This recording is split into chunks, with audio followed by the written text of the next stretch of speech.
The stock market has one lesson most people never learn, and it's not about money, it's about patience.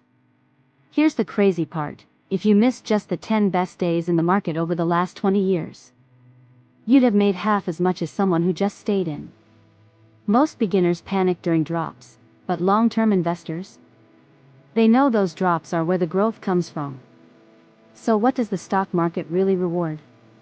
Not timing. Not luck. Patience. Follow for more money tips that actually build wealth, one smart move at a time.